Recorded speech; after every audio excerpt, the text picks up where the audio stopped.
Before 1914, much of Europe believed it had entered a permanent age of stability. Empires were wealthy, trade flowed across continents, technology promised progress. Many political leaders and intellectuals believed that major war between great powers was no longer possible. But beneath this surface confidence was a system that had become dangerously rigid. For over a century, Europe had been governed by a balance of power. Alliances shifted, crises flared and cooled, and diplomacy usually found a way to prevent catastrophe. By the early 20th century, that flexibility was gone. Industrialization had transformed power. Armies could mobilize millions of soldiers, supply them by rail, and equip them with weapons capable of mass destruction. War was no longer limited or slow. It was fast, mechanical, and overwhelming. At the same time, Europe divided itself into two armed camps. Germany and Austria-Hungary faced France and Russia, with Britain increasingly aligned against German naval expansion.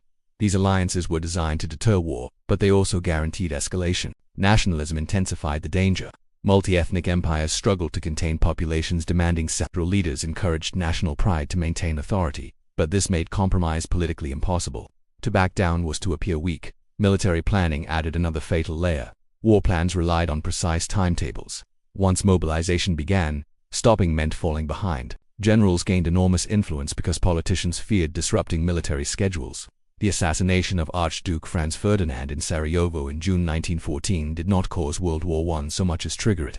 Austria-Hungary moved against Serbia. Russia mobilized in defense. Germany responded. France followed. Britain entered when Belgium was invaded. Diplomacy collapsed under the weight of momentum. What followed shocked the world. Instead of a short war, Europe descended into stalemate. Trench warfare locked armies in place. Machine guns and artillery punished movement. Battles like the Somme and Verdun consumed hundreds of thousands of lives for minimal gains. The war expanded beyond Europe. Empires pulled colonies into the fighting. Blockades targeted civilian populations. Governments mobilized entire economies, rationing food and controlling information. By 1918, the strain proved too great. 4 empires collapsed: German, Austro-Hungarian, Ottoman, and Russian. In Russia, revolution replaced monarchy. In Central Europe, new nations formed with unstable borders. The Middle East was reshaped through European mandates, whose consequences remain today. The peace that followed failed to fix the system that caused the war. Punishment replaced stability. Collective security lacked enforcement.